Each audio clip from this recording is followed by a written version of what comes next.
kecilin Kip. Sakip. Kecilin nak. Assalamualaikum warahmatullahi wabarakatuh. Jumpa lagi dengan saya pada pelajaran fisika, masih dengan judul gerak lurus. Di minggu kemarin kita sudah mempelajari gerak lurus beraturan atau disebut dengan GLB. Sedangkan pada hari ini kita belajar tentang gerak lurus berubah beraturan yang kita sebut dengan GLBB. Nah, kalau pada GLB itu dia beraturan, sedangkan di sini dia berubah beraturan. Nah, berarti lintasannya masih sama-sama lurus. Namun ada yang berubah secara beraturan. Apa yang berubah secara beraturan? Yang berubah secara beraturan adalah kecepatannya. Kalau pada GLB itu kecepatannya tetap.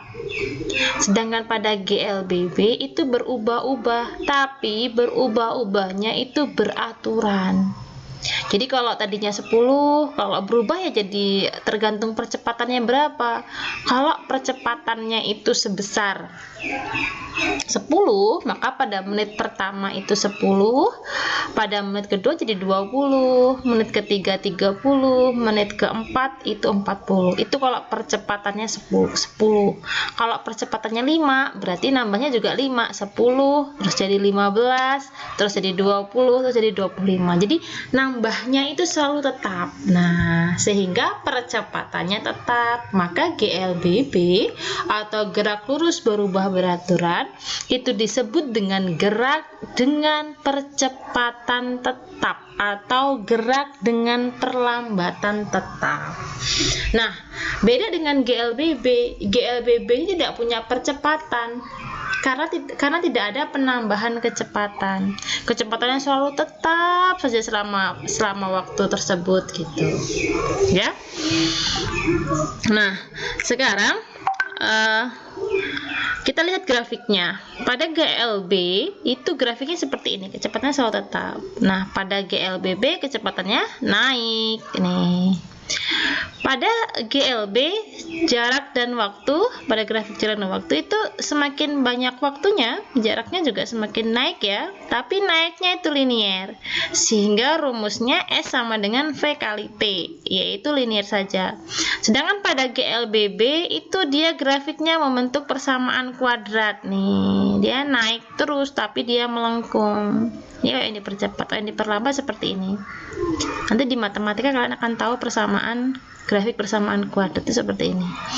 Nah, di sini jelas beda ya, kalau GLB bentuknya seperti ini, sedangkan kalau GLB bentuknya seperti ini. Maka ada satu lagi besaran grafiknya, yaitu percepatan. Grafiknya seperti ini. Nih ya. Nih yang percepatan. Percepatan satunya meter per sekon kuadrat ya, yaitu penambahan kecepatan setiap waktunya. Jadi kalau percepatannya 10 meter per sekon kuadrat, berarti setiap 1 detik kecepatannya bertambah 10. Nih, percepatannya selalu tetap pada GLB nih, nggak berubah-ubah. Ya, oke. Selanjutnya pada GLBB horizontal. Horizontal itu adalah yang dia gerakannya mendatar. Hari ini kita belajar pada GLBB horizontal.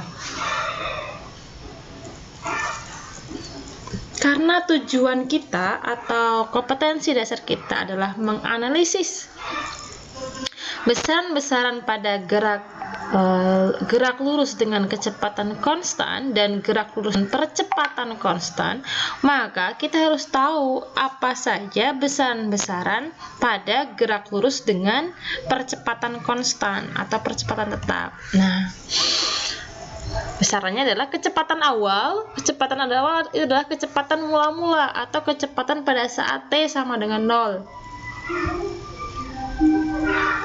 Kecepatan akhir atau kecepatan pada waktu T dilambangkan dengan VT jarak itu S, waktu itu T, dan percepatan itu A. Pada bab ini kita juga mengetahui yang namanya perlambatan.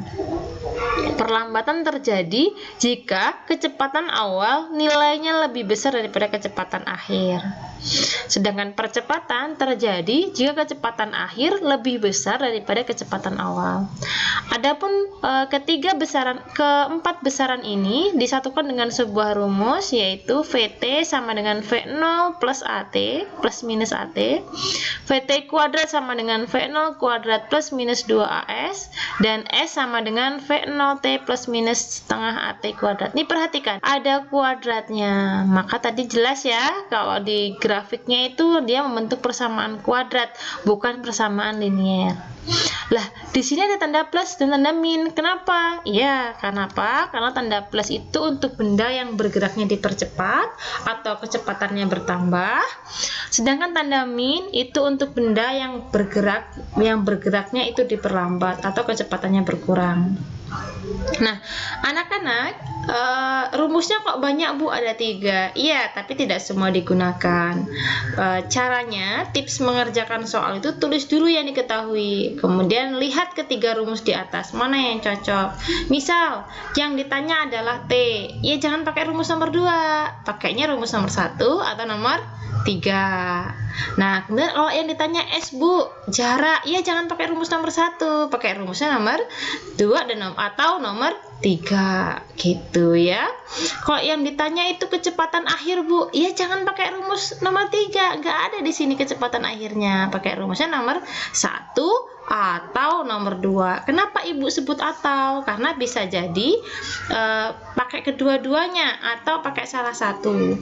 Karena di sini yang harus diketahui adalah V0 plus minus AT, sedangkan yang di sini yang diketahui harus V0 plus minus 2AS. Nah, bisa jadi ini S-nya nggak diketahui, maka kita bisa jadi dari sini gitu ya.